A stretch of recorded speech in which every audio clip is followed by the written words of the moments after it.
Thank you, Rishi. आदरणीय मंत्री जी, आदरणीय कुलपति जी, निवेदा जी, माननीय मातृशक्ति सामने बैठी Shrimati Sheila Tripathi ji, Surjit Singh Baghel ji, वरिष्ठतम professor Byomkesh Tripathi ji, professor Dilip Singh ji, professor आलोक सोरतिया जी, प्रोफेसर मूर्ति जी, डॉक्टर S.K. तिवारी जी और बाहर से आए सभी all friends who have participated in this event coming from Germany, Czech Republic, Brazil, Japan, Indonesia, and our own colleagues and friends from India. I feel immense pleasure to welcome you all to this closing ceremony of 2 days Y20 event. I would like to summarize the 2 days program. We had 4 technical sessions, and in the first technical session that was extremely vibrant, the first speaker, Medita, she narrated about how phytohormones play important role and some molecules in conferring plant tolerance to abiotic stresses. And Pavel has mentioned very important idea that how we can prime the seed to sow them in the field that may improve their yield and productivity. And then Vijay Kumar also narrated very excellent idea about how plant can be improved for their productivity and how tolerance can be increased. Dr. Amarnath Tripathi has given excellent talk on various agricultural economics and issues and discussed about some passive adaptation, and he advocated for active adaptation in the agriculture to mitigate the climate change. And then young Khalid Sejaria, he also mentioned the idea of India, how we can deal with climate change. Dr. Renu was the moderator of this session, who had conducted session very nicely. And the second second session was focused on mitigating climate change and natural disasters, moderated by Dr. Vijay Pramanik, our own colleague. And the first talk was given by Mr. Satoshi Anaju. He left just now because he had flight to Japan, so he will be leaving soon. And he narrated about the idea and conclusion and concentration what happened in Japan for controlling climate change. Jana from Germany, she narrated that how different kind of microbes and plants they interact together to improve the plant tolerance, fungus, nematode, and plants interactions. Then Chandan narrated a very nice story how to deal with the climate change. Suvir from IIT Roorkee also given excellent talk on the aspects of mitigating climate change. And Bhavpriya Ranjan shared his experience on climate change. Then third session was focused on green energy and sustainable technologies and moderated by Professor Neelam Attri. Perhaps he is not here, from Banaras Hindu University.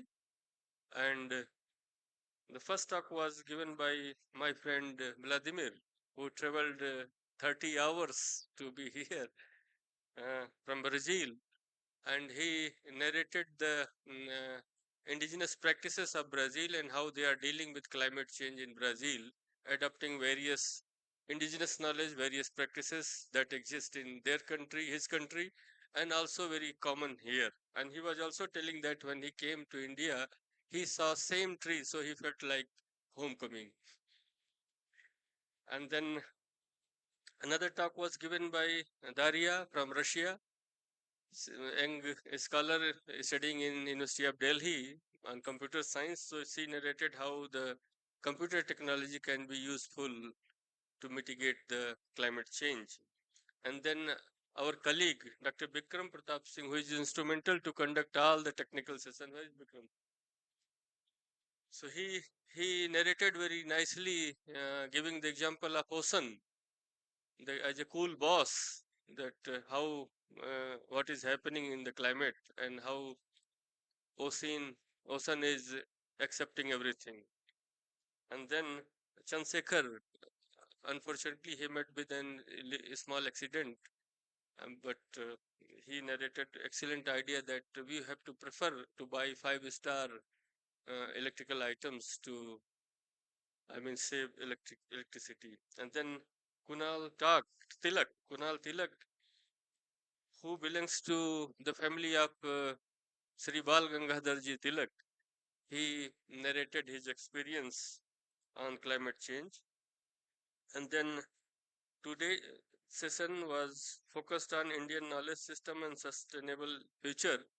And sir, it was a very long session. We received so many questions, so many interactions. So, and first talk was given, it was moderated by Dr. D.K. Jain, who is a professor in Flame University, Pune.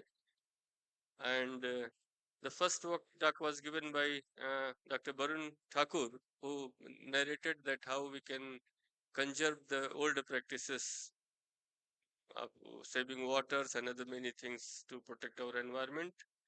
Then one of my, I'm privileged to have you like here as a speaker, Dr. Renu, one of my outstanding student. I'm very proud of you. And she very excellently narrated her idea on climate change.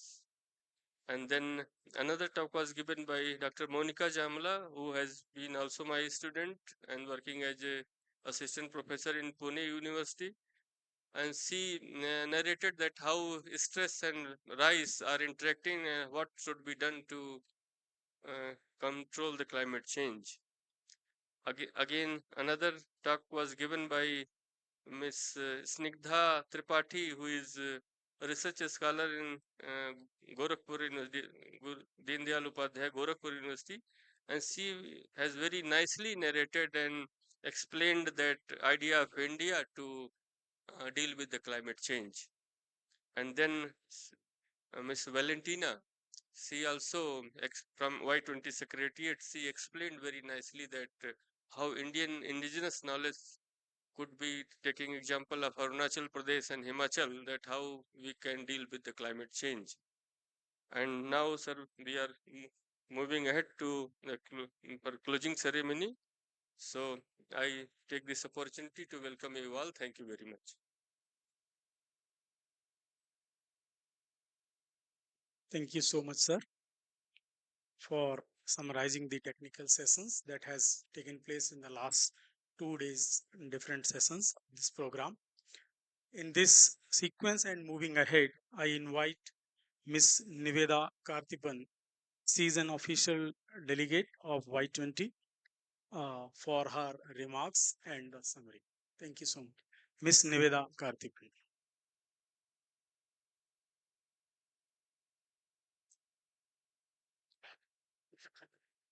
Thank you, sir. Namaste and my warm greetings to the dignitaries present on the dais, Honorable Minister of State Sri Fakran Singh Kulaste, and uh, Honorable Vice Chancellor of IGNTU, Professor Sri Prakash Mani Tripathi,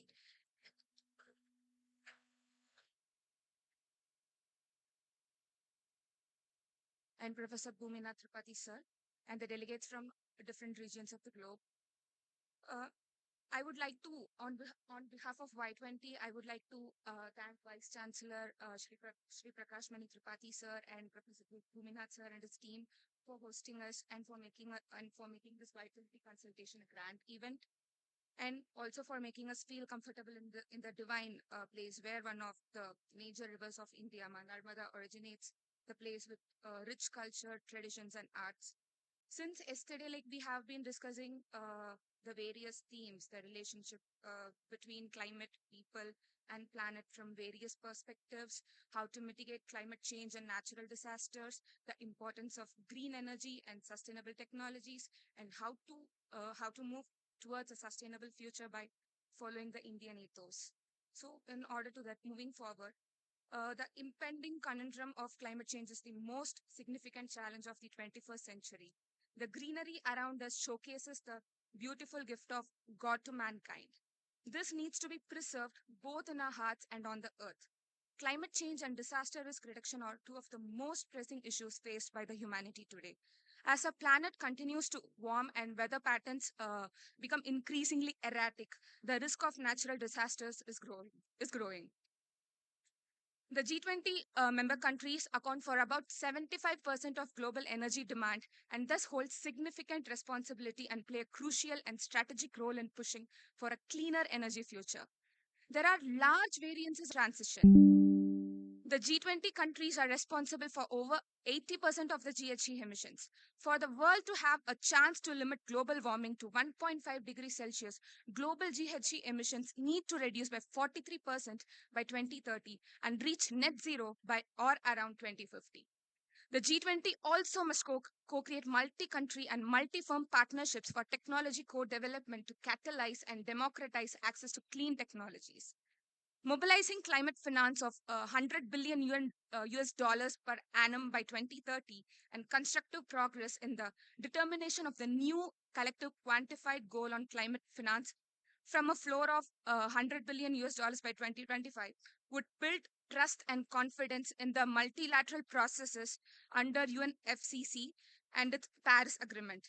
Along with the mitigation of and adaptation to climate change, other environmental concerns require similar strong collective global efforts. The world today uses resources and generates waste that needs 1.7 times of Earth to sustain.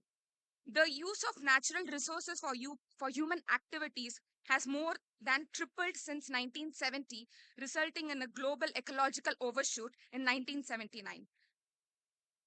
This exploitative resource extraction has caused the degradation of terrestrial and marine environments by biodiversity loss and ecosystem pollution, adversely affecting economic avenues and ecosystem services for dependent communities and sectors and directly impacting lives and livelihoods. At its core, sustainability means living in a way that meets our needs without compromising the ability of future generations to meet their own needs. This requires a fundamental shift in the way we think about the world around us, moving away from model of endless growth and consumption towards one of the conservation, efficiency, and resilience. To truly make sustainability a way of life, we need to approach every aspect of our lives through a sustainability lens. This means adopting sustainable practices in our homes, workplaces, and communities, and making conscious choices about the products we use, the food we eat, the way we travel. Another important aspect of sustainability is the need to create resilient and inclusive communities. This means promoting social equity, diversity, and inclusion and working to address the root causes of poverty, inequality, and marginalization. By building strong, resilient, and inclusive communities, we can better prepare for and respond to the challenges of climate change and natural disasters. Ultimately, making sustainability a way of life requires a fundamental shift in the way we think about the world around us. It means moving away from a model of endless growth and consumption towards one of the conservation, efficiency, and resilience. It means taking responsibility for our actions and working together to create a more sustainable and equitable world for ourselves and future generations. Provided with the necessary skills and opportunities needed to reach our potential, we the youth can be a driving force for supporting development and contributing to peace and security. We play a significant role in the implementation, monitoring, and review of the agenda, as well as in holding governments accountable. In a nation with the world's largest youth population, Indian youth can lead global climate action. The low-hanging fruit for the Indian youth is the transition to a sustainable lifestyle based on India's values and traditions of conservation and moderation. In the presence of determined and well laid out government policies to act on climate change, youth must be the torchbearers of climate action through their excellence in agriculture, entrepreneurship, and politics. Truly, the future lies in the hands of youth. Perhaps the Nobel Peace Prize for a youth leader for climate action is not so far. So I'm ending my speech by quoting the Sanskrit shloka. Sarve bhavantu sukhinah. Sarve santu niramayaha. Sarve Bhadrani Pashyantu Ma Kaschit Dukkha Bhag Bhavet, which means may all be happy, may all be free from illness, may all see what is auspicious, and may no one suffer. Thank you.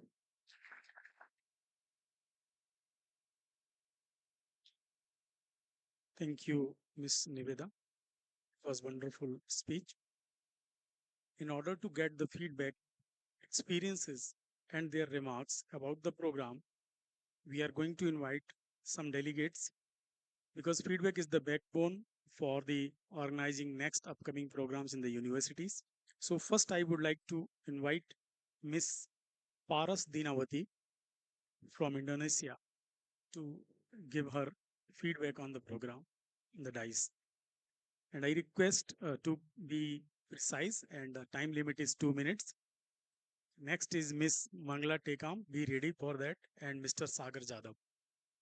Miss Paras Dinawati.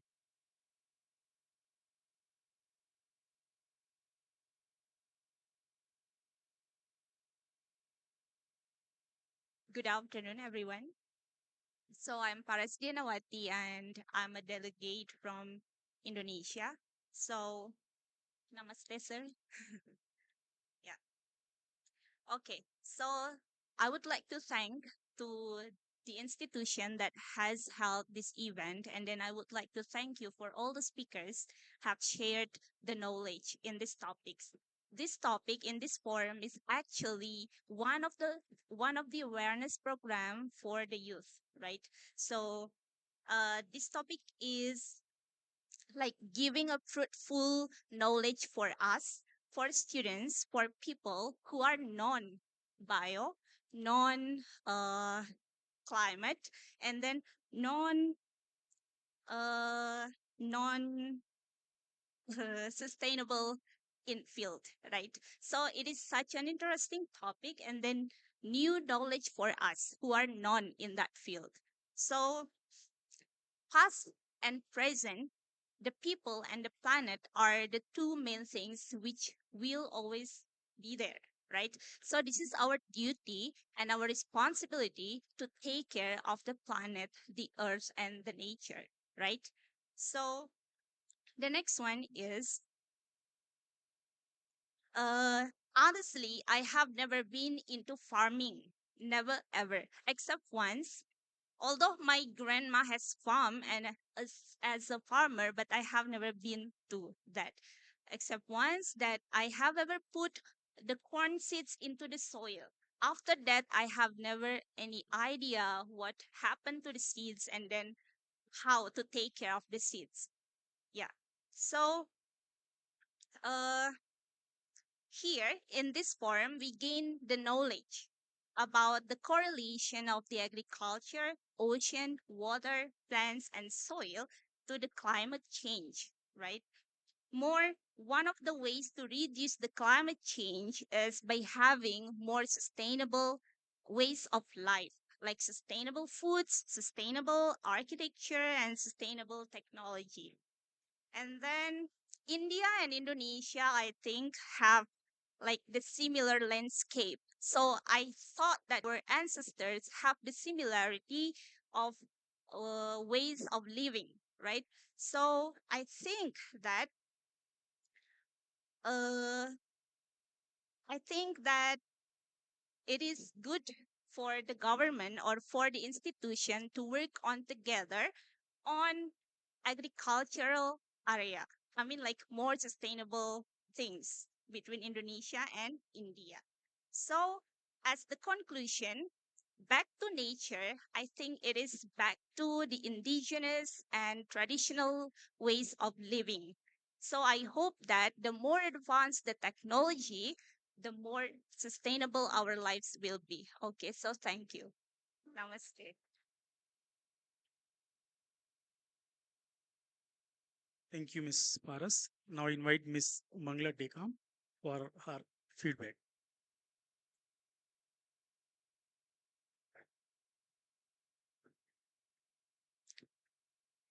Namaste. Myself Mangla Tekam from Indore. In World Day, we are discussed about environment, climate change, even funding too. It's a really amazing and excellent idea of the Y20 to bring all the national, international think tank for the collective idea. Really thankful the Y20 to be bring me here. Thank you very much. And lastly, I want to say the session is really amazing. Yeah, the session of Monica ji, new life exactly come from the seeds. She beautifully narrated the idea of seeds and the idea of Valentina ji. She said we must apply ourselves firstly, not the others. We must apply. Even we can participate in some small participation for the climate change, environment change. We must to change ourselves first, and we can change the climate.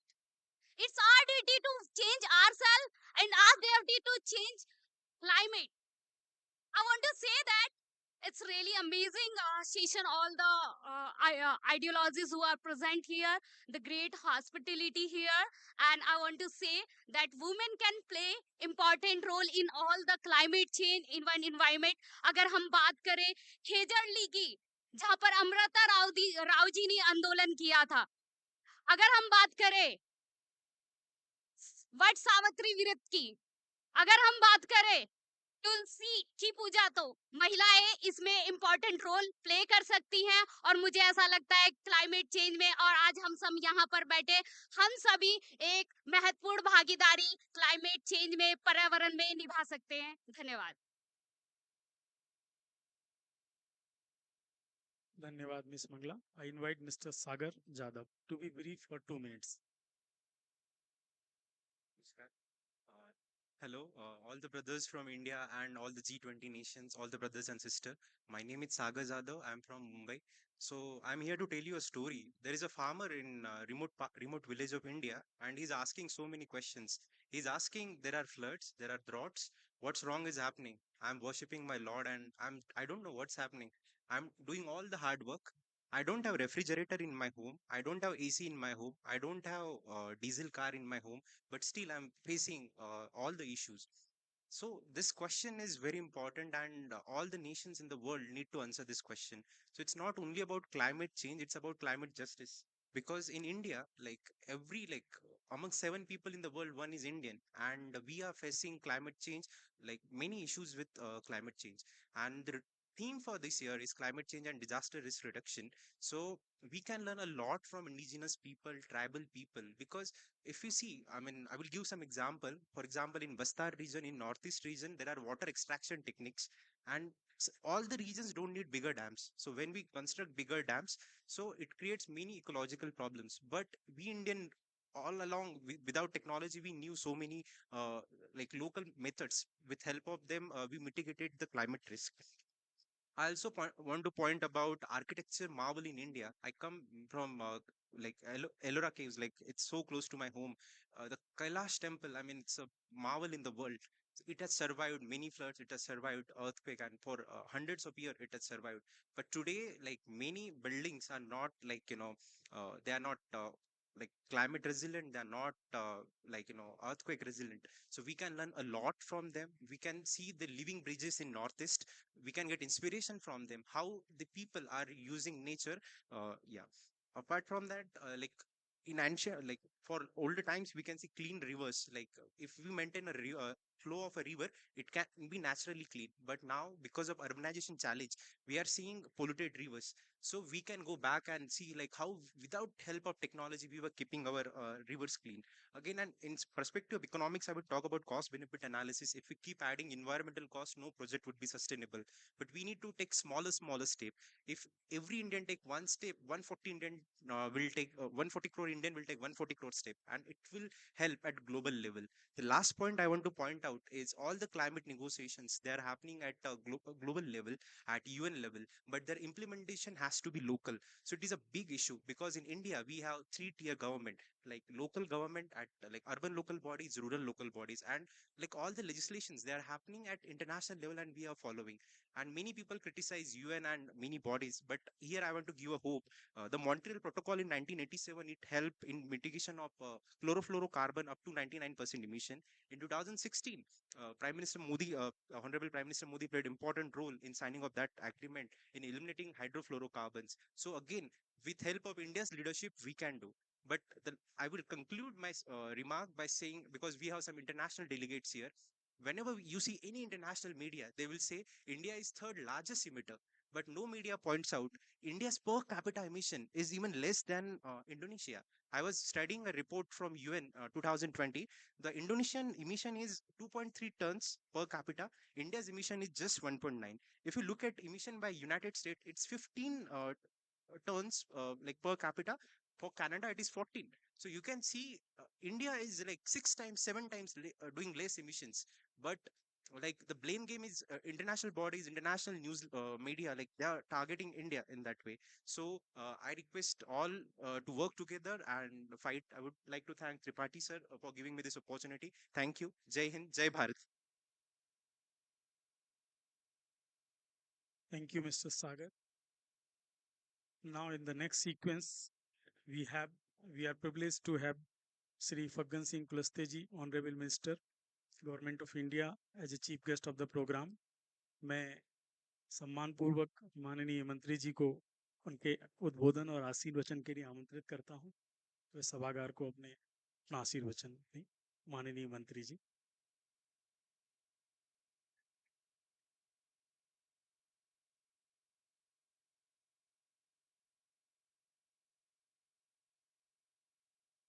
Bharat माता की।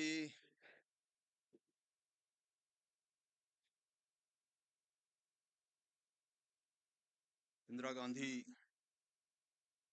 विश्वविद्यालय अमरकंटक इस सभागार में विशेष तौर से 31 तारीख से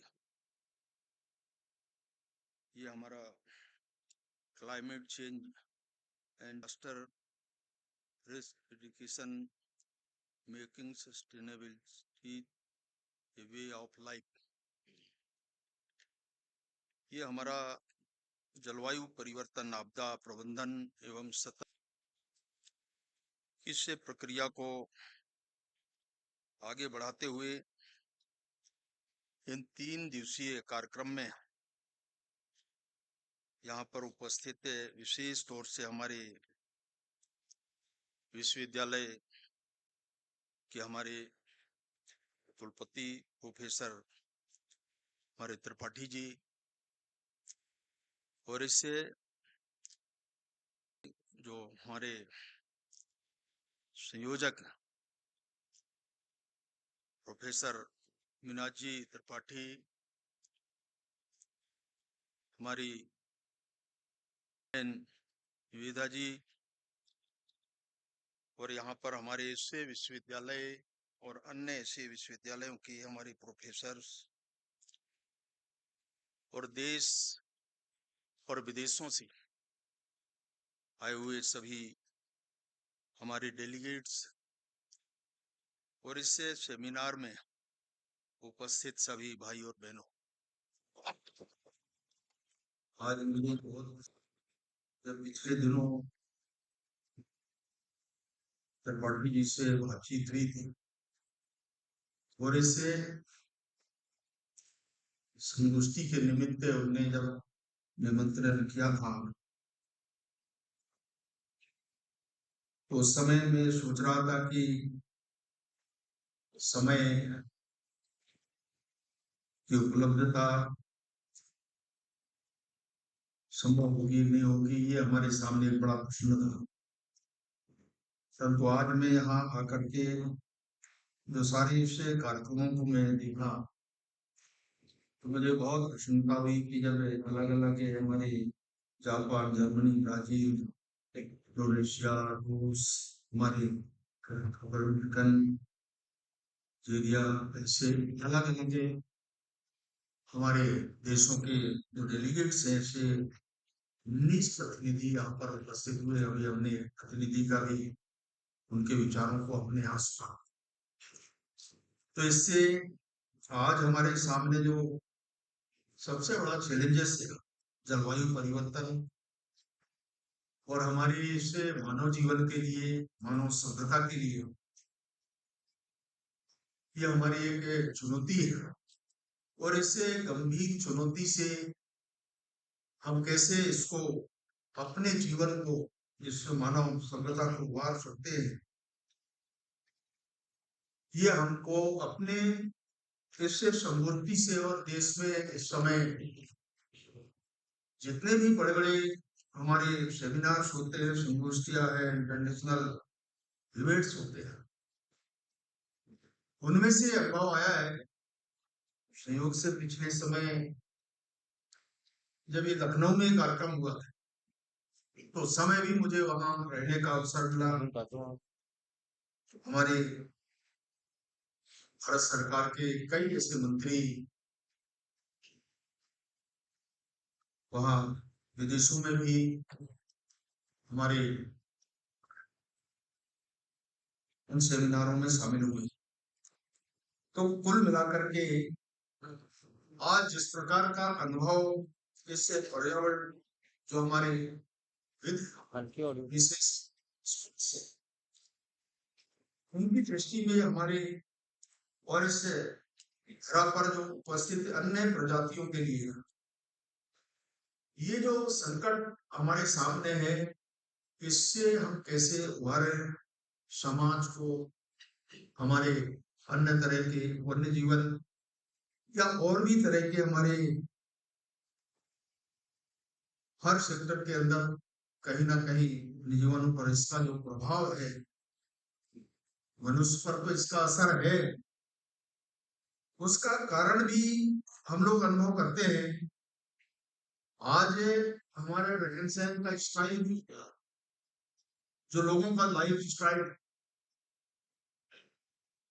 जैसे हम सामान्य तौर से आज अगर मैं कह सकता हूं कि गांव के अंदर देखें, रिमोट क्षेत्र के अंदर आप देखेंगे तो उस रिमोट क्षेत्र के अंदर आपको अनुभव आएगा वहां का जो माहौल, वातावरण,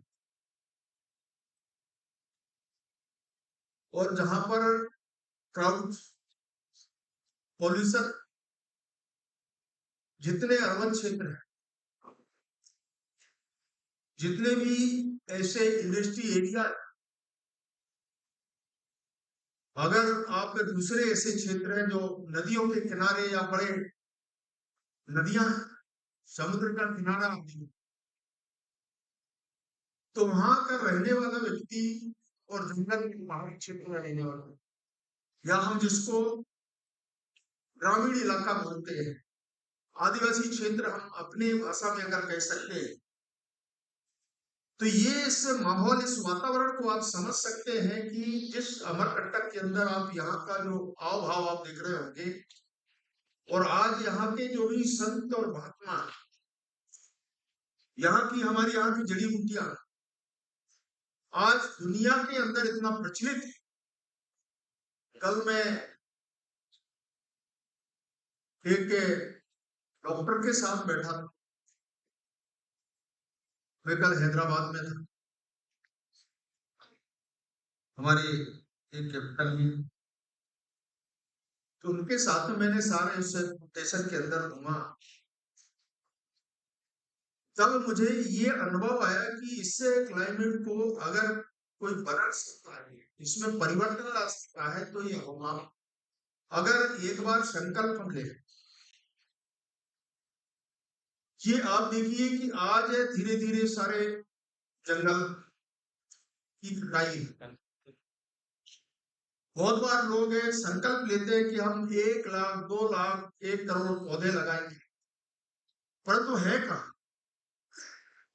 आज बहुत इससे हमारे इससे मीडिया का, नई टेक्नोलॉजी का उपयोग हम करते हैं, एक पौधा लगाएंगे, कितने लोग उसको करते हैं, परंतु वास्तव में फिजिकली हम देखें तो उससे ग्राउंड के अंदर जो ग्राउंड रियलिटी है उसके अंदर जो हमारा जो कमिटमेंट, क्या उस कमिटमेंट को हम पूरा करते हैं?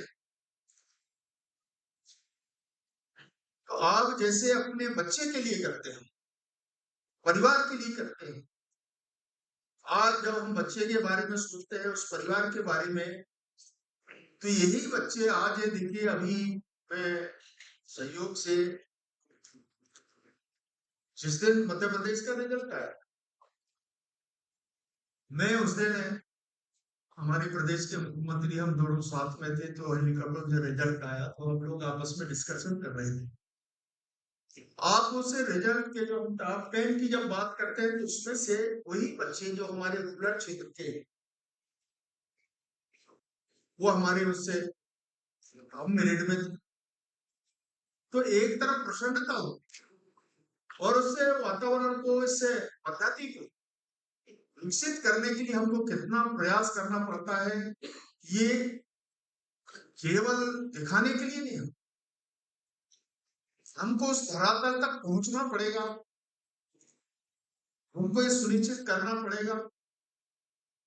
और जब तक ये हमारा इस कमिटमेंट को हम पूरा नहीं करेंगे, मैंने कहा कि अपने इस रहन सहन का ये जो वातावरण है, बदलाव,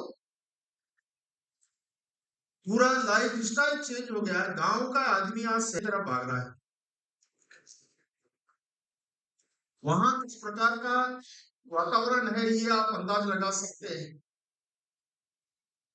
गांव में रहने वाला अगर एवरेज आप देखेंगे, तो रूरल क्षेत्र का रहने वाला व्यक्ति, कोई भी आप संक्रमण बीमारी के बारे में आप अगर अध्ययन करेंगे, हमारे जो एक्सपर्ट्स हैं वो देखते होंगे, तो आज ये जो हमारे औषधि आयुर्वेद, इसका ही सेवन करते थे, इसके कारण उनके लाइफ स्टाइल में, उनके स्वास्थ्य पर ये असर और ये लंबे आयु तक समाज के अंदर अपने ताकत क्षमता से काम करना, ये आपको अन्य क्षेत्रों में दिखेगा नहीं। ये ऐसे क्षेत्रों में ही अनुभव आएंगे, क्योंकि हम जिस प्रकार का एक माहौल अपने गांव क्षेत्र के अंदर बनाते हैं, जहां पर हम रहते हैं, एक प्रकार का प्रदूषण मुक्त है। आप गांव के जो झोपड़े पट्टी में आप देखें, एयर कंडीशन और एक एसी का कूलिंग वातावरण, ये इसमें आप चेंज देख सकते हैं। शहर के अंदर या एक किसी बंद कमरे के अंदर की स्थिति, गांव में कोई इस प्रकार का ना तो कूलर का उपयोग करता, न कभी फैन लगाता, बहुत आनंद से काम भी करता है और मस्ती से सोता है और समय पे जागता है।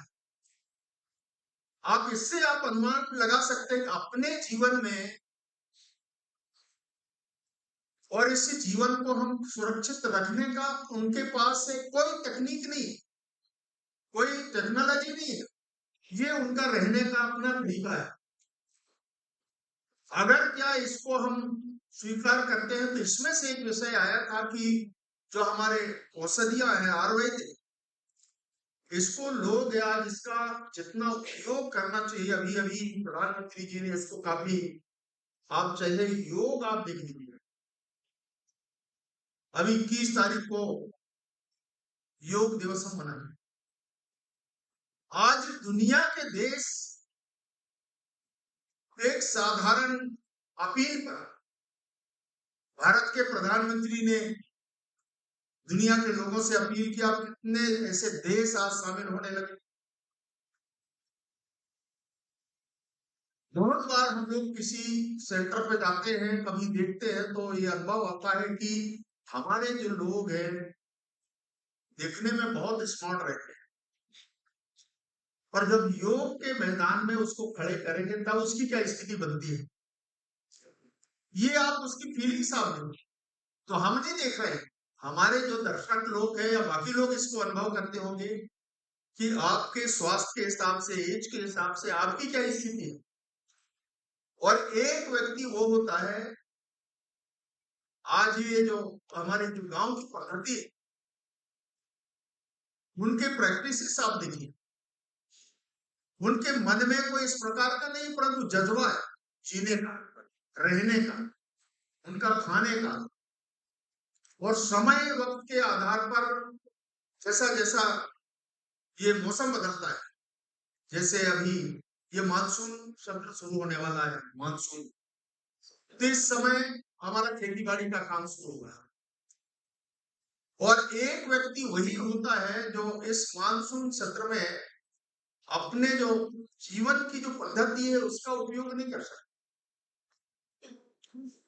क्योंकि उसके मन में इस प्रकार की कल्पना नहीं है। और यही हमारे इससे जलवायु परिवर्तन और उससे आपदा प्रबंधन और आने वाला जो हमारा सतत विकास, देश के बारे में, दुनिया के बारे में हम सोचेंगे, तो हम जब तक अपने आप को सुरक्षित नहीं करेंगे, उसके भविष्य की हम प्लानिंग नहीं करेंगे, योजना हम नहीं बनाएंगे, और ये जितने भी प्रकार के हमारे सामने जो संकट है, प्राकृतिक आपदा है, आप देखिए, मैंने कहा कि समुद्र के किनारे रहने वाला आदमी, उसके मन में एक दिमाग में बड़ा टेंशन रहता है कि पता नहीं कब ये मानसून आएगा, ये किस समय संकट आएगा। मैंने बहुत ऐसे समुद्र के किनारे वाले ऐसे जो क्षेत्र है हमारे या है, उनको मैंने देखा, परंतु वहां से लोग निकलना भी नहीं चाहते। कितने लोगों को जन हानि, धन हानि होने के बाद भी इस प्रकार की परिस्थितियां बनती हैं, और उसके कारण ये जो आपदा प्रबंधन है, जब इस प्रकार का कोई संकट और उस संकट से लोगों को उभारना, तो हमारे पास जो पैरा स्टाफ भी रहता है, बाकी हमारे फौज के लोग रहते हैं, सेना के लोग रहते हैं, इस प्रकार के कोई अगर साइक्लोन है तो उससे निपटने के लिए ये आम तौर से लोग नहीं होते, आम नागरिक वहां उपस्थित नहीं होता। अभी यहाँ पर मुझे बताया गया कि हमारे कुछ अच्छे एक्सपर्ट्स यहाँ पर हैं, एनएसएस के लोग हैं, कुछ विशेषज्ञ लोग हैं, इस प्रकार के लोगों के सहयोग से उन्होंने कहा कि जो हमारे बॉर्डर इलाके के अंदर काम करते हैं, सेना की, देश की सेवा के लिए, सुरक्षा में लोग जो लगे हैं, इस प्रकार के लोग ही इस प्रकार के क्राइसिस के अंदर, और इसलिए ये जो हमारा जो मैनेजमेंट है, आज देश के अंदर ऐसे कई परिस्थितियां हैं। अभी आपने देखा होगा कि हम कोविड के संकट में देश के लोगों को सुरक्षित बताना, इस माहौल से, इस वातावरण से, तो ये हमारा एक अनुभव है, और इसलिए इस प्रकार के संकट से उबारने का काम भी हमारे ही बीच में से हमको करना पड़ेगा। इसके लिए कोई जिम्मेदार नहीं, जिम्मेदार हम सबको ही, हमारी जिम्मेदारी है, रिस्पॉन्सिबिलिटी है कि इससे उभारना, और इसके लिए हमको हमारा जो प्लान है उसको हम कैसे ठीक कर सकते हैं, और जब ये दुरुस्त करेंगे तो हम देश के भविष्य के बारे में सोचेंगे कि हमारा भारत का दृश्य कैसा होना चाहिए, भारत के लोग किस प्रकार के होना चाहिए, यहाँ पर किस प्रकार का ये जो हमारा जलवायु परिवर्तन का जो असंतुलन का दौर जो चल रहा है, इससे हम कैसे बच सकते हैं, कितने लोग अफेक्टेड हैं, ये अनुमान लगाना हमारे लिए बहुत कठिन है। फिर भी हम इसको जितना बेहतर कर सकते हैं और देश के विकास में जितना हम प्रयास करते हैं, ये हम सबके प्रयास से ही संभव है। आज प्रधानमंत्री नरेंद्र भाई मोदी जी आज धीरे धीरे, मुझे कहती हुई प्रसन्नता है, मैं बहुत बार ऐसे विश्वविद्यालय के अंदर जाता हूँ, कई ऐसे इंस्टीट्यूशंस के अंदर जाता हूँ, कई ऐसे क्षेत्र है जहां पर लोगों की पहुंच नहीं है, वहां भी जाता हूं, और इसको लेकर के देश के प्रधानमंत्री जी, आप देखते होंगे अभी ये जो मन की बात उन्होंने शुरू किया, इससे कई आइडिया, देश के बारे में, समाज के बारे में, क्षेत्र के बारे में, वहां की परिस्थितियों के बारे में, तो उस समय ये अनुभव होता है कि वास्तव में केवल प्रधानमंत्री की जिम्मेदारी नहीं है, ये उनका अपना अनुभव, उनका अपना एक्सपीरियंस, ये उनको भी कोई ना कोई व्यक्ति फीडबैक देता होगा। एक व्यक्ति ऐसा नहीं है कि पूरे देश के बारे में कोई हमारे पास ये जो तंत्र है, टेक्नोलॉजी, इसका कितना उपयोग हम कर सकते हैं, इसके कारण ये जो हमारे पास फीडबैक्स आते हैं उसको लेकर के हम समाज के अंदर बात करते हैं और उसमें से हम परिणाम देकर के हम आगे बढ़ते हैं। और यही हमारा लक्ष्य होना चाहिए। एक जो देश में अगर लोग रह रहे हैं, आज भारत की जो आबादी है, अगर इस आबादी के बारे में या इन लोगों के बारे में अगर हम सोचेंगे और इसके बाद हमारे साथ साथ हमारी जो फाइनेंशियली स्थिति है उसके बारे में, तो ये आप अनुमान लगा सकते हैं कि जितने हमारे पास प्राकृतिक संसाधनों का उपयोग सामान्य तौर से सब जैव विज्ञान, उनके विस्थापन और शहरीकरण, स्वास्थ्य, कई तरह की बीमारियों का, और खाद्यान्न, खान पान, मैंने कहा कि सबका कहीं ना कहीं प्रभाव हमारे जीवन पर पड़ता है, हम पर पड़ता है। और इसीलिए कुछ चीजों से हमको बचना चाहिए और ये हमारे लिए प्रयास होना चाहिए कि हम इस दिशा में, जैसे दुनिया के अंदर ये जो गंभीर चुनौतियां होती है, जैसे नदी का जो बहाव होता है, उससे बचने का हमारे पास तरीका क्या है? ये इस प्रभाव से बहुत बार लोग, ऐसा होता है कि उस प्रभाव के कारण कभी क्षतिग्रस्त हो जाते हैं, नुकसान होता है, तो उससे बचने का उपाय हमारे पास क्या है, ये हमको सोचना। और यही हमारे जीवन का एक क्षण है कि इसको हम सजो सकते हैं, व्यवस्थित कर सकते हैं और आगे बढ़ने का एक रास्ता निकाल सकते हैं। इससे ये जो सतत विकास की जो प्रक्रिया है, ये तब संभव है कि जब हम देश के बारे में, दुनिया के बारे में सोचेंगे। क्योंकि लगातार अगर इस प्रकार का हमारे इस वातावरण के कारण, इस क्लाइमेट चेंज होने के कारण बार बार हमारे सामने संकट है, बहुत बार हमारे यहाँ प्रकृति का जो संतुलन बिगड़ा है, उसके पीछे कारण यही। अब सरकारें बहुत इस तरफ जोर दे रही है, हमारी अनेक संस्थाएं काम कर रही हैं, प्लांटेशन का, टैक्सेशन का, पौधारोपण का, इतने सारे हमारे अभियान चलते हैं और इन सब का सहयोग है किसी न किसी रूप में हमको देखने को मिलता है। परंतु मैंने जैसे कहा कि इसको हम एक मुकाम तक पहुंचना है, परिणाम मिलना, और उस जब परिणाम मिलना शुरू होगा तो स्वाभाविक फल आपको मिलेगा। जैसे पौधा हम लगाते हैं, पौधा लगाने के बाद हम अपेक्षा करते हैं उससे कि हमको आने वाले 4 साल, 5 साल, 6 साल में उसके फल, उसका उपयोग हम आप करते हैं।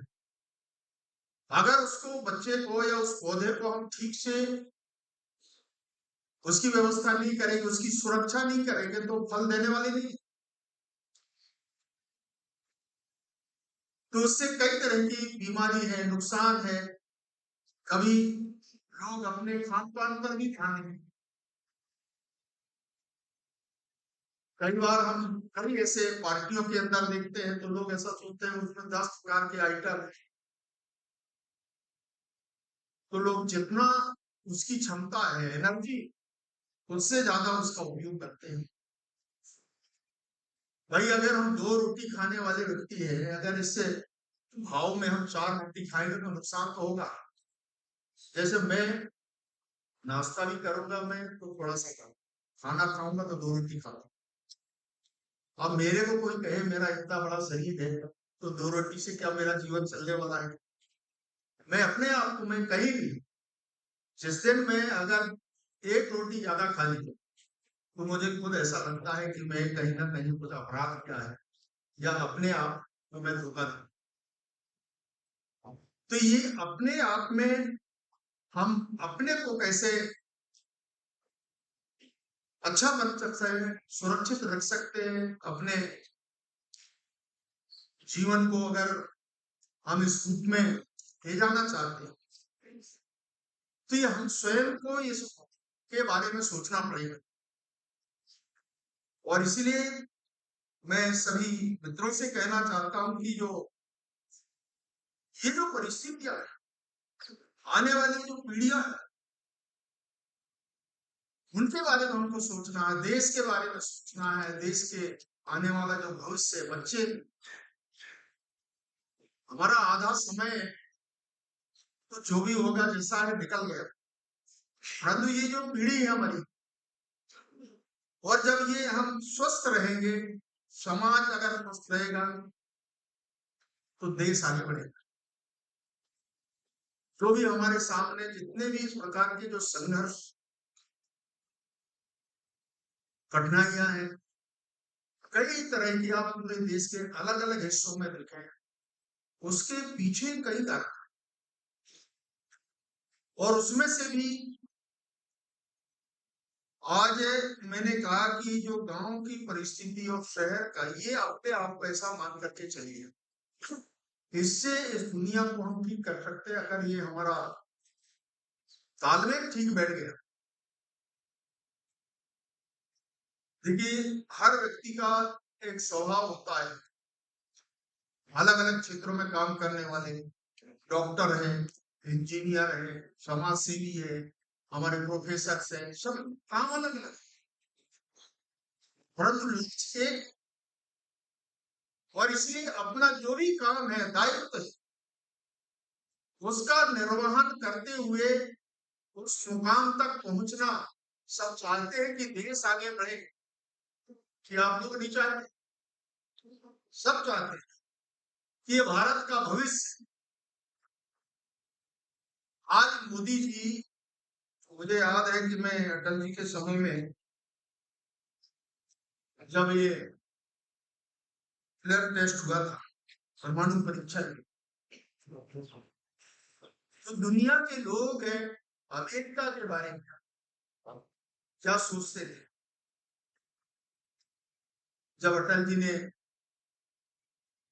परीक्षण करने के बाद जब अमेरिका ने हमारी तरफ ऐसा उंगली उठाया, आंख दिखाया, तो अटल जी भी, हम उसको जादूगर कह सकते हैं, हमारे कवि, वो किसी से डरते नहीं, और उनने साफ तौर से कहा कि ये जो हमारा एमओयू है, आर्थिक समझौता, आप विड्रा कर लेंगे तो हमको कोई फर्क पड़ने वाला नहीं। अगर जिस व्यक्ति की दाल रोटी खत्म हो जाए, उसकी क्या स्थिति होगी आप अंदाज लगा सकते हो। अपने शरीर पे भी उसका असर पड़ेगा, परिवार पर, समाज पे भी पड़ेगा। क्योंकि अटल जी ने उस समय कहा, जब इससे कोई कंप्रोमाइज नहीं करेंगे, अगर आप विड्रा भी करेंगे तो आप कर लेंगे। आज नरेंद्र मोदी जी के आने के बाद आज दुनिया का रुख कैसा है? उसी पार्टी, उसी विचार के लोग हैं, उस समय भी, अटल जी के समय में भी और आज। और उस समय विवेकानंद जी के बारे में कैसा सोचते थे दुनिया के लोग, और आज जो हमारे नरेंद्र मोदी है, भारत के प्रधानमंत्री हैं, दुनिया का एक माहौल वातावरण, आज हर आदमी आज भारत की तरफ देख रहा है। और इसीलिए ये जो माहौल, एक वातावरण बना है, और इसको लेकर के आज जब हम निरंतर आगे बढ़ रहे हैं, तो भारत की तरफ दुनिया के लोग देख रहे हैं। दुनिया के लोग भारत को सराहना कर रहे हैं, भारत की सराहना कर रहे हैं, प्रधानमंत्री की सराहना कर रहे हैं।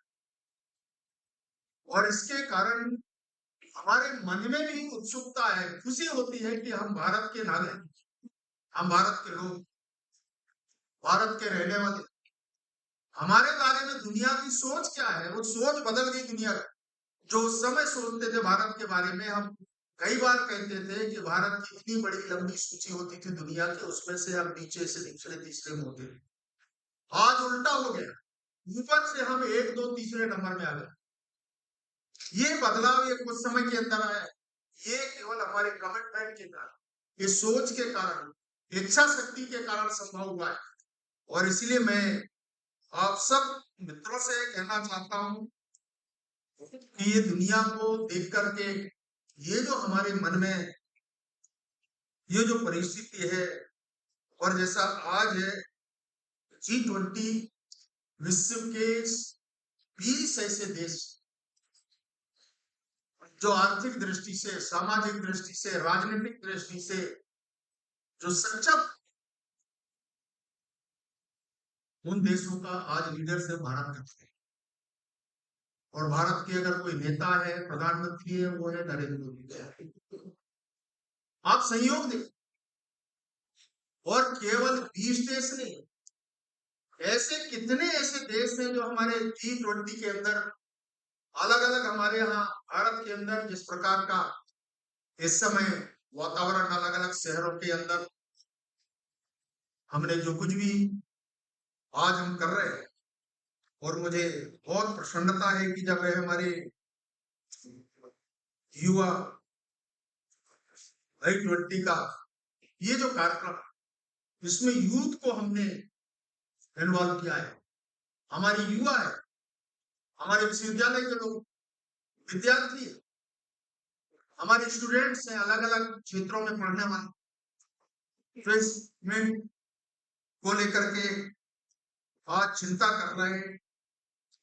तो आज इससे पूरे सेमिनार में मुझे कहती हुई प्रसन्नता है कि जब इस प्रकार के लोग इस प्रकार के संगोष्ठी के अंदर जब डिबेट करते हैं, बात करते हैं, अपनी सोच या अपना पक्ष रखते हैं, तो उस समय हमको जानने का ये अनुभव आता है। हमारे इतने सारे विदेशों के हमारे जो डेलीगेट्स हैं, करीब 19 ऐसे डेलीगेट्स यहाँ पर उपस्थित हुए हैं इस सेमिनार के अवसर पर।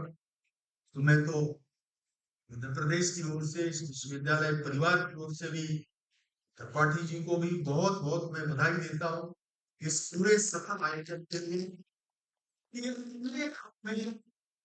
हमारे युवाओं, आज मैंने कहा कि अगर हमारे युवा इस नए भारत के निर्माण में, भारत की जो बढ़ती हुई ताकत है, क्षमता है, शक्ति है, अगर इसको और आगे तक ले जाना है और इस विकास की गति रुके नहीं, और इसीलिए प्रधानमंत्री जी कहते हैं हम जहां फाउंडेशन करेंगे तो उसका लोकार्पण भी जनता को समर्पित करेंगे।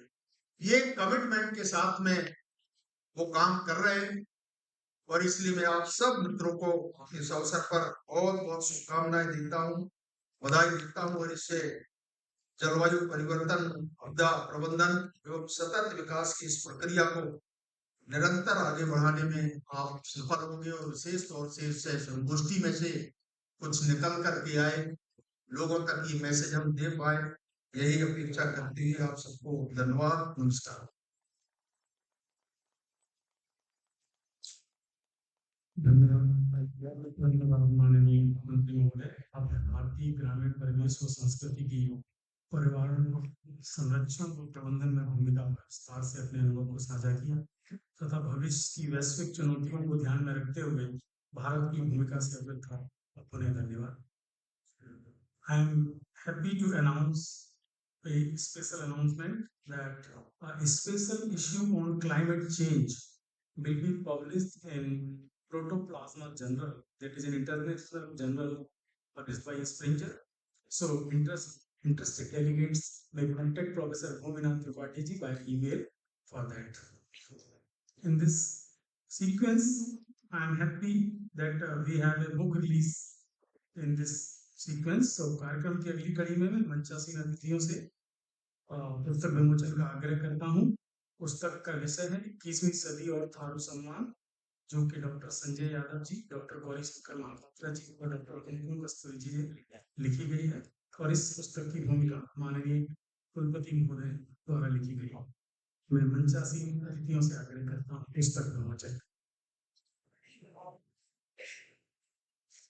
साथ ही संजय यादव जी, डॉक्टर गौरी शंकर महापात्रा जी और डॉक्टर जी को मंच पर आने का आग्रह करता हूं।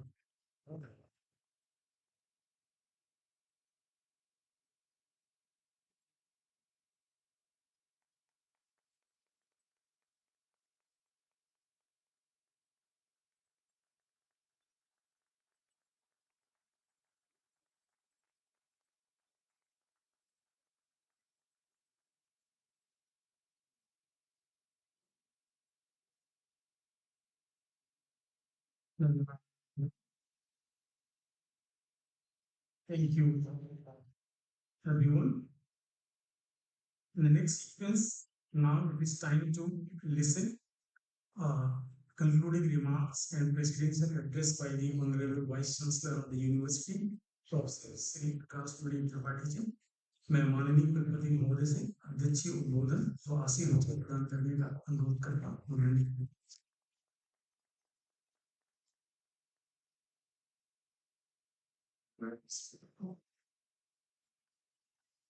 आज के इस समापन सत्र में मुख्य अतिथि के रूप में मंचस्थ माननीय मंत्री जी श्री फगन सिंह कुलस्ते जी, जिनका विशेष अनुराग इस विश्वविद्यालय के प्रति रहता है।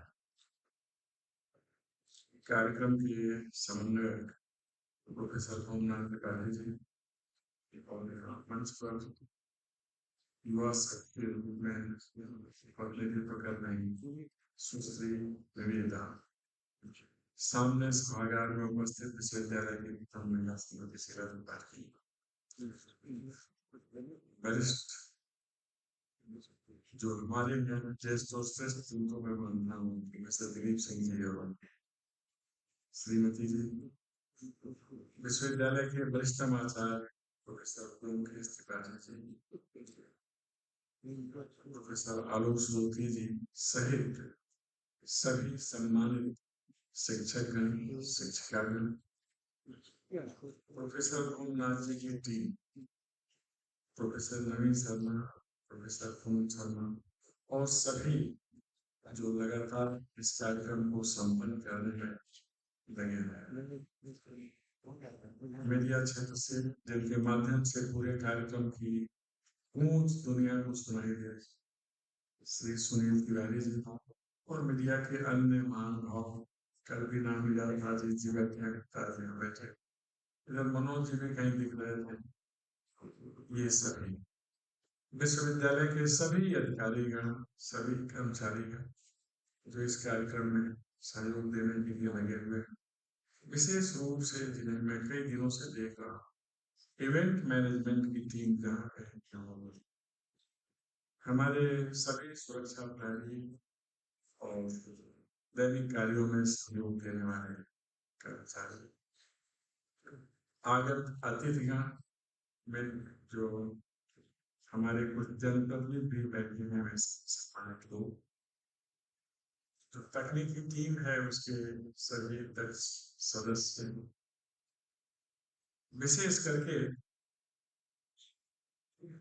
जर्मनी, जापान, ब्राजील, बल्गारिया, रूस, इंडोनेशिया, चेक रिपब्लिक से आए हुए प्रतिभागीगण, देश के विभिन्न हिस्सों से आए हुए युवा उत्साही प्रतिभागीगण, एक तरह से जिनका नेतृत्व करता मैं बीच में हमारे प्रिय सुरजीत सिंह जी बैठे हैं, आगे पूरी टीम, दिनेश जी बैठे हैं अतिथि के रूप में, और वे सभी जो किसी न किसी रूप में आज के कार्यक्रम में लगे हुए हैं, संबद्ध हैं, देख रहे हैं, सुन रहे हैं, प्रतिभाग कर रहे हैं। दो विशेष टीम एनएसएस और एनसीसी, इनके सभी जवान और स्वयंसेवक कैडेट्स का स्वयंसेवक हैं। मुझे बहुत प्रसन्नता है कि पिछले 3 दिन से climate change and disaster risk reduction, making sustainability a way of life. Sustainability इसका एक प्रमुख हिस्सा है कि हम इस धरा को, इस संसार को और इस प्रकृति को और उससे जो हमें प्राप्त संसाधन है इन्हें निरंतर देखते रहिए। ये भाव है इस विषय का कि हमारा पर्यावरण सुरक्षित रहे, परिवर्तन का प्रकोप ना झेलना पड़े। जो आपदा है जिसके प्रबंधन के बारे में बात इस प्रकार का हो कि आपदा का संकट ही न है। मैं कह सकता हूँ इनके करने के बाद कि हम लोगों ने आज का 20-72 से सुना, कोई ऐसा पक्ष नहीं था जिस पर इन्होंने सम्यक दृष्टि न रखी हो। प्रभावित हुआ है व्यक्तित्व थे और जो उसमें तथ्य थे। 3 और लोगों को मैंने सुना, पारस दीनावती, मंगला टेकाम, मिस्टर सागर जाधव। आप लोगों के विचार भी मुझे बहुत अच्छे लगे। तकनीकी सत्रों के बारे में आरंभ में ही प्रोफेसर भूमनाथ जी ने जानकारी दी, विषय और उस पर चर्चा, सबके निष्कर्ष एक साथ आएंगे। जिज्ञासु वर्ग तो उससे लाभान्वित होगा, जो नीति नियंता है देश के और दुनिया के, उनके लिए भी एक दिशा निर्देश मिलेगा। उन दिशा निर्देश से संबंधित बातों पर चर्चा करूं। इसके पहले एक किताब का जो विमोचन हुआ 21वीं सदी और थारू समाज, इसके लेखक त्रय doctor Sanjay Yadav, doctor Gauri Shankar Mahapatra, doctor Kuldeep Kasturi, बहुत बहुत बधाई। वस्तुतः ऐसे अकादमिक कार्यों में पुस्तकों का विमोचन मायने रखता है, और न केवल राष्ट्रीय फलक पर अपितु अंतरराष्ट्रीय फलक पर उनकी पहुंच हो जाती है। हम किताबों के माध्यम से वहां तक पहुंच जाते हैं जहां प्रत्यक्ष हम पहुंच सकते। इसलिए लेखन की बहुत महत्ता होती है और उपादेयता। ऐसे लेखन कार्य होते रहने चाहिए। मुझे खुशी है कि हमारे विश्वविद्यालय में सभी शिक्षक, आचार्य, सहयोगी जो नए हमारे सहायक आचार्य, सभी इस प्रक्रिया में लगे हुए हैं। यहाँ तक कि हमारे तकनीकी स्टाफ के शोध छात्र के रूप में कार्य कर रहे हैं ऐसे लोग हैं जिनके लेखन सामर्थ्य के बारे में मैं जानता हूँ। यह प्रवाह चलते रहना चाहिए। जहां तक आज के इस विषय का प्रश्न है, उस पर मैं कुछ कहूँ। उसके पहले इन 3 दिनों में जितनी अच्छाइयां, खूबियां, खूबसूरती दिखी, उसका सारा श्रेय समन्वयक और उनकी टीम को है। उन अच्छाइयों के लिए मेरी बहुत बहुत बधाई।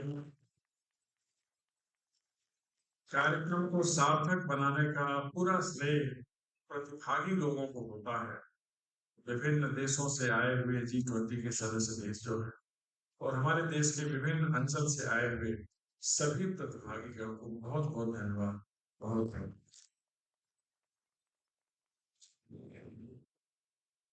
हम लोग जब यह चर्चा करते हैं क्लाइमेट चेंज की, तो बस हमें हमारी परंपरा, प्रौद्योगिकी और प्रतिभा का ज्ञान, जिसके बारे में माननीय प्रधानमंत्री जी बहुधा कहा करते हैं, और हमारी राष्ट्रीय शिक्षा नीति में इसके लिए एक सूत्र भी था, stay in India, study in India, money and mind of India must be used. या भारत में रहें, भारत में पढ़ें, दुनिया की जितनी विधाएं हैं भारत में मिलेंगी, और इससे भारत की जो संपदा है और भारत की प्रतिभा है, इसका उपयोग भारत के एक बहुत बड़ा संकल्प है। और यह संकल्प सभी देशों की विशिष्ट विधाओं की जानकारी हमारे देश में हो। ऋग्वैदिक सूक्त से निश्चित आनो भद्रा कृतो यन्तु विश्वता, सभी दिशाओं से शुभ विचार आए, और अब इस देश से शुभ विचार सभी दिशाओं में जाने थे। इसलिए प्रधानमंत्री जी जब भी दुनिया में कहीं भी जाते हैं, तो इस देश की पूरी परंपरा को, परंपरागत ज्ञान को बिखेरते हुए चल रहे हैं। जहां तक परंपरागत ज्ञान की बात है, तो दुनिया में हिंदुस्तान से श्रेयस्कर कोई देश नहीं। हमारे पास वह परंपरा है जो मानवता को संचित कर। हम उस देश के लोग हैं जहां को एग्जिस्टेंस की बात होती है, सर्वाइवल ऑफ एक्जिस्ट की बात नहीं। हम सहजीविता में विश्वास करते हैं, समर्थ जीविता में विश्वास नहीं। और इस सहजीविता में जीव जन पशु पक्षी और हम सभी मनुष्य एक साथ रहते हैं। वस्तुतः पर्यावरण कहते ही उसे हैं जिसमें सभी जीवधारी उन्मुक्त निर्विघ्न विचरण करते हुए रहते हैं। हमें ऐसा पर्यावरण चाहिए। हमने विकास के नए मानक तय और जो प्रकृति ने प्रदान किया है जंगल में, उसके स्थान पर हमने कंक्रीट के जंगल बनाए। हमने सुविधा के नाम पर, जिन्हें आधुनिक सुविधा कहते हैं, जिनकी ओर मानी माफी जी इशारा किया कि हम बड़े भवन में एसी में रहते हैं, जबकि पहले जो हमारे घर हुआ करते थे उसमें कूलर एसी नहीं था, लेकिन शीत और ताप का प्रभाव भी नहीं था। हमें पुनः एक बार पीछे की ओर देखना चाहिए और प्रयास करना चाहिए कि तकनीकी का समन्वय हमारी परंपरागत विशिष्टताओं के साथ हो सके। हम बड़े बड़े जल स्रोत की तलाश करें और कृत्रिम बादल तैयार करें, उससे बेहतर है कि जो प्रकृति ने दिया है उसका संचय करें।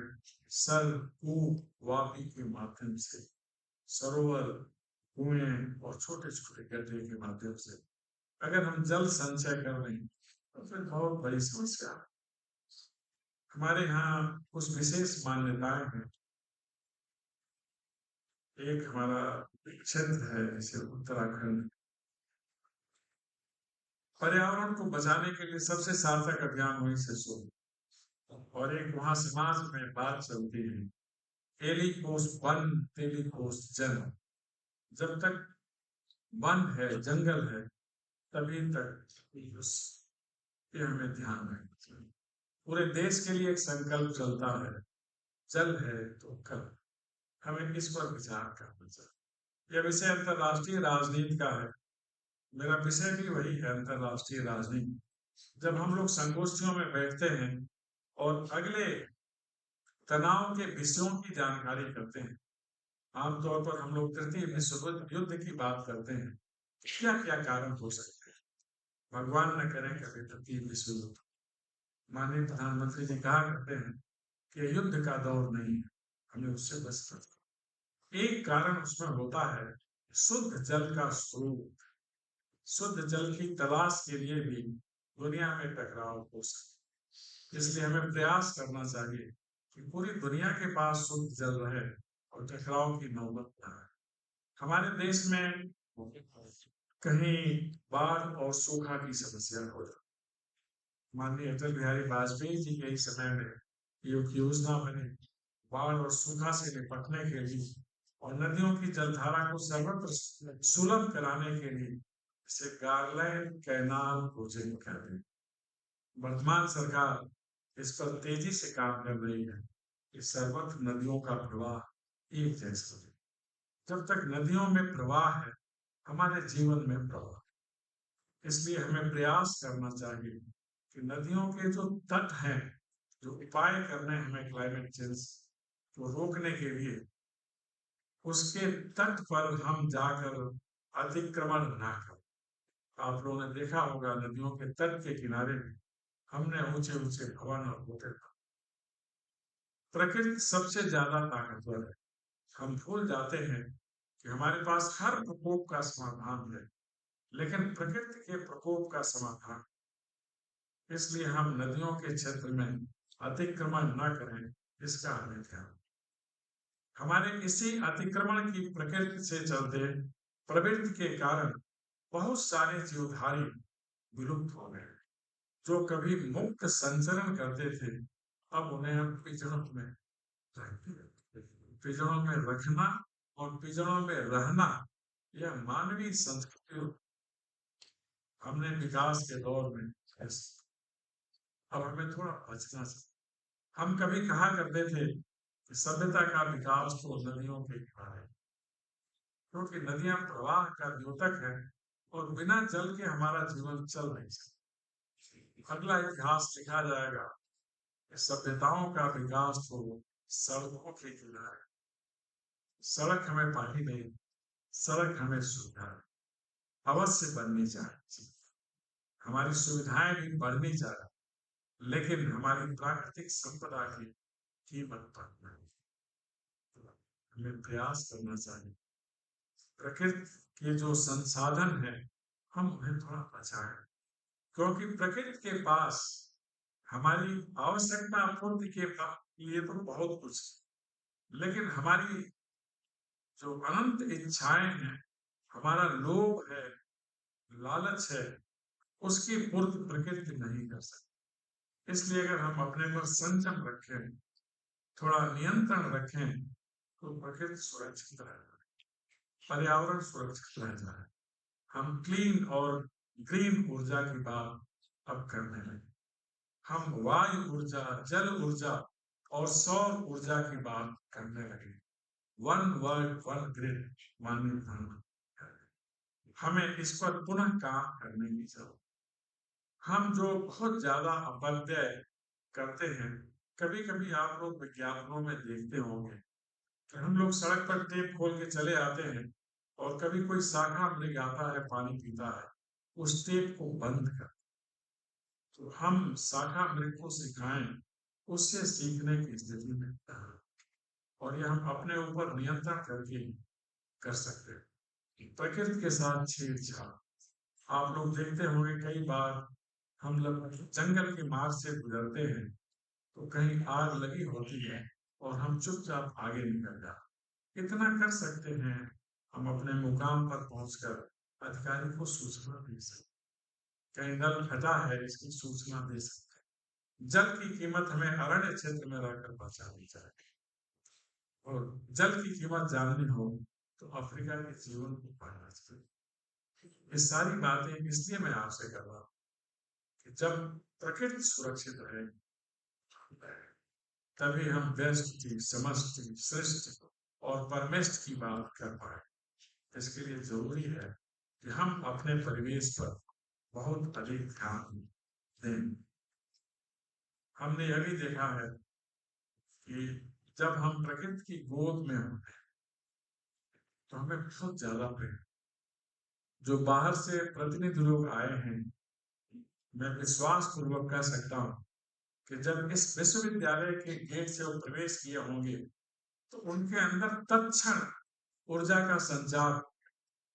ऐसा इसलिए यहाँ जो हरितिमा है और जो मां नर्मदा का प्रसाद है वो अन्य भूलना। हमें ऐसे ही क्षेत्रों को बचा कर रखना है, प्रेरित होना है, अनुप्राणित। इस पूरे कार्यक्रम का ध्येय है कि हम दुनिया के युवाओं को संवाद के लिए एक मंच प्रदान करें। मुझे खुशी है कि विश्वविद्यालय ने इस ध्येय को 3 दिन में पूरा किया। हमने चर्चा किया है सतत विकास क्या है, सतत विकास के लक्ष्य क्या है, उसे हम कैसे प्राप्त करें। हमने चर्चा किया है कि शांति और सौहार्द का, हमने चर्चा किया है कि शांति के परिवेश में विकास का सही अर्थों में अर्थ है। हमने चर्चा किया है कि नारी शक्ति क्या हो। हमने चर्चा किया है कि जो मानव संसाधन है एक देश के कल्याण में, विकास में क्या सहयोग कर सकते हैं। हमने चर्चा किया है कि आज का युग, इसे कल युग कहते हैं, कल पुर्जों का युग, तकनीकी का युग। इस तकनीकी का जीवन को सुधारने में हम क्या प्रयोग कर सकते हैं। यह तकनीकी ही है कि हम अब पेपरलेस लाइफ की बात, जिसके चलते बहुत सारे पौधों का जीवन सुरक्षित हुआ है। तकनीकी हमारी बहुत बड़ी ताकत है, लेकिन हमें प्रयास करना है कि यह तकनीकी हमारे त्रास का कारण न रहे। हम इसका दुरुपयोग, हमारे पास मीडिया बहुत अधिक उपयोगिता है। हम लोग पहले कहा करते थे, सभी लोगों के बारे में बहुत सारे साहित्यकार बैठे हैं, इस पर मैं जानता हूं, जहां पहुंचे रवि वहां कभी पहुंच जाता है, कल्पना होते हैं। लेकिन आजकल जहां न पहुंचे कभी, वहां पहुंचे पत्रकार। तो लेकिन जब कभी पहुंचता है भावनाओं को जागृत करना, वे भावनाएं जो हमें जोड़ती हैं, और जब मीडिया पहुंचती है तो यथार्थ का उद्घाटन करती है। और एक संदेश देती है। मानवता का रक्षण होना चाहिए, सत्य का उद्घाटन होना चाहिए, हमें सहज होना चाहिए, हमें निर्भीक होना चाहिए, सहजता निर्भीकता हमें प्रकृति ने सिखाया है, सहजीविता के सिद्धांत से हमें यह मानकर निरंतर चलना चाहिए। बहुत सारे संवाद के विषय आए, मैं आपके पास तो सत्रों में नहीं बैठा, लेकिन मैं उनमें से कुछ को देखता भी रहा। आज जो तकनीकी ने सुविधा दी है उसके माध्यम से बहुत अच्छी परिचर्चा हुई। जिन लोगों ने परिचर्चा में भाग लिया वे तो बधाई के पात्र है ही, और जिन लोगों ने उसे सुना, अपना समय दिया, वे सब भी बधाई के पात्र। इस विश्वविद्यालय में बहुत दक्ष आचार्य हैं। इनसे दिशा निर्देश लेकर जितने प्रतिभागी आए हैं, मुझे पूरा विश्वास है अपने भविष्य को संवारने का काम कर, क्योंकि ये पूरा कार्यक्रम बेहतर भविष्य की रचना के लिए हुआ है। प्रकृति मिले संस्कृति से और दोनों मिलकर संवारे हमारे भविष्य। हमारा भविष्य तभी अच्छा होगा जब हमारे अंदर समरसता का भाव होगा, सौहार्द का भाव होगा, मनुष्यता का भाव होगा, साथ चलने का भाव होगा, और सर्वोपरि एक दूसरे के प्रति सब। और इससे हम जो मनुष्यता के शाश्वत गुण हैं उन्हें हम अर्जित कर सकेंगे। मुझे पूरा विश्वास है आप सभी जो यहाँ से जाएंगे, यहाँ की जितनी अच्छाइयां हैं अपने क्षेत्र में उसे उसी तरह से बिखेरने का काम करेंगे जैसे इस क्षेत्र का एक विशेष पुष्प है तो मां नर्मदा की कृपा से प्राप्त है, गुल बकावली, उसकी सुगंध सब जगह फैलती रहती है। हम लोग अपनी भाषा में कहते हैं दिग दिगांतर में उसकी सुगंध फैलती है। सुगंध भी और औषधि भी। आप सब यहाँ की सुगंध को ले जाएं, अपने क्षेत्र में विकीर्ण करें, आप स्वयं प्रकाशित हो। हमारे यहाँ बुद्ध का उपदेश ही है, अप्रदीपो भव, आप स्वयं प्रकाश बनो। स्वयं प्रकाश बनने का संदेश बुद्ध ने युवाओं को दिया। मैं भी इस विश्वविद्यालय के प्रतिनिधि के रूप में, संरक्षक के रूप में आप सबको यही संदेश दूं कि आप स्वयं प्रकाश बने और दुनिया को आलोकित करें, दुनिया को विवाद रहित बनाएं, तनाव रहित बनाएं, टकराव रहित बनाएं। हम सब मिलकर एक साथ चलें और हमारा भविष्य उज्जवल हो, क्योंकि कर्म करने से ही बड़ाई मिलती है। स्वयं महत्वम बनयन्तु, ऐसा हमारे वैदिक शब्द। आप सभी अपने दायित्वों का निर्वहन करेंगे, ऐसा मेरा दृढ़ विश्वास है। माननीय प्रधानमंत्री जी का एक संकल्प है जिसे बहुत शीघ्र ही सिद्ध हो जाना। आज की दुनिया को ज्ञान की दुनिया कहते हैं और ज्ञान की दुनिया की महाशक्ति भारत को बनना है। इस महाशक्ति को बनाने में युवाओं की भूमिका बहुत महत्वपूर्ण है। पूरा विश्वास है युवाओं के कारण, अध्येताओं के कारण और आप जैसे आचार्यों के कारण और ऐसे जन प्रतिनिधिगण के कारण निश्चय ही हम शीघ्र ही ज्ञान की दुनिया की महाशक्ति बनेंगे। आप सभी ने ध्यानपूर्वक सुना, इसके लिए बहुत बहुत धन्यवाद। संरचना करें, आप निरंतर पर ले चलें। नर्मदे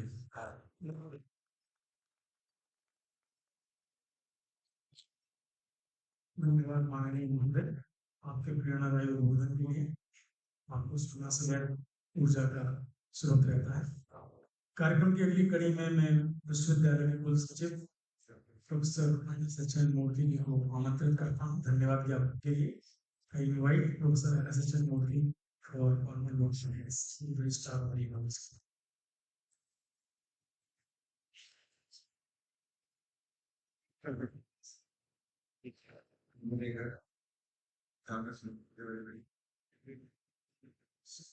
It's my pleasure to give vote of thanks for this successful event. Just last 3 days, yes, we have it's very good and many of the students coming from this. Very good lectures and discussions, communications. It's very good. many of them, and very good information from them and as to miss many discussions are there. So in inaugural session, that many delegates came here and they given very good talk, which are given praising our university as well as the information about the way to live. So government of India has given this chance to our university and the G20 also given the chance to our university. First of all, I have to give a very thankful, sincere thanks to the government of India and Y20, G20 for this session. Then the delegates who were present yesterday as well as today. So today, first of all, I have to give thanks to Sri Fajal Singh Kulste, Honorable Minister of State, Government of India. So he has given his time to reach here. That is a lot of hurdle he has came from Hyderabad. He told that is yesterday was in Hyderabad and today he is here and he has given a talk. So how it should be living, how the people lived earlier, and how the people living now. So how it changes the climate according to the culture. So very very thankful to this, sir. Then our honorable vice chancellor, sir, Professor Prakash Tripathi, is a godfather of the university and he's a family head leader of this family. So he has taken care of everybody up here and as well as this university and the nearest place and tribal identification of the tribals of this nation international level. He is the identified person for this world. So I'm very thankful to you, sir. Then Miss Niveda Kartiman, she has a personality from Y20. So she has given the information about the Y20, why it is there, how it is to be planned. So that is very thankful. Professor Lumina Tripathi is one of the main pillar for this event. So he has organized very well this program, coordinating even with the international level is very difficult. Everybody knows it. So he has managed it well and he has coordinated it well. So very thankful to you. So, Madam Sila Tripathi, first lady of the university. So she has completely, it's a partial godfather or godmother of this university. So, Madam, thankful to you. And Mr. Sujit Baghel, he came from here and he has contributed and he has taken care of this program. So, thankful to you. And all other delegates, participants, and the family members of the IGNTU, head, dean, faculty members, co-teaching staff, and all others is directly or indirectly involved in this university as well as its programs for everyone. That is very thankful for them and various committees we have developed for this organize this event. So all the committee members who are day and night last 1 month, almost 1 month, they have involved in this program to conduct this program, even the very busy schedule of examination and all other classes and everything. So I'm very thankful to everyone and custodial board, security persons of this university, and housekeeping persons of this university. Because without them, we are talking about the clean and climate changes and everything. They are one of the main part of this university. So that and engineering section to making this arrangement and technical persons, electricity, everything they are taking care of. So they have given the 24/7 technical support to the program. So I'm very thankful to them. And scholars and students that are scholars of the university and students from the university involved in this. We have seen a lot of work they are doing day and night. We have more than that. and the supporting all the committee members about the especially academic accommodation, food, transportations, etc. Everywhere they are involved. So I very thankful to all the scholars and other service providers of this event, like food, accommodation, traveling for the drivers and everybody, and all others, photographing and videographing, and everyone. Whoever I left out, so I'm thankful to everybody, one in all. So once again, I'm thankful to all the international and national participants and delegates, and whoever came here, and you have take you with you your good memorable things from the university, and it will be lifelong. We will have a good relation with our IGNTU family. Thank you once again, and in all. Thank you.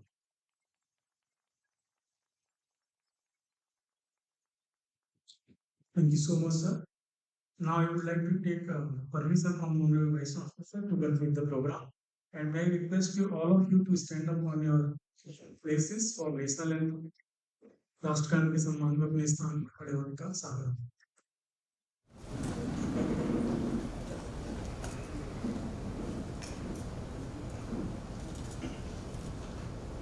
जनगण मन अधिनायक जय हे भारत भाग्य विधाता पंजाब सिंध गुजरात मराठा द्राविड़ उत्कल बंगा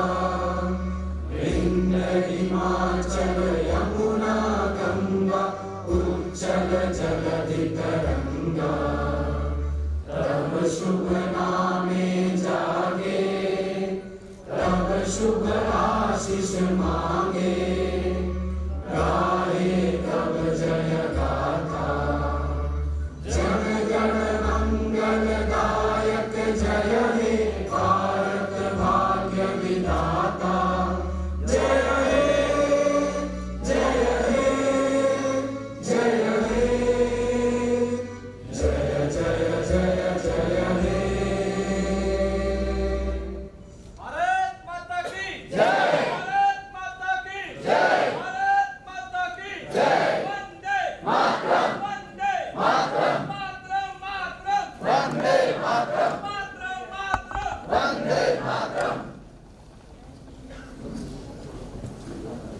Thank you so much, everyone. It has been a pleasure to be a good audience. Thank you so much.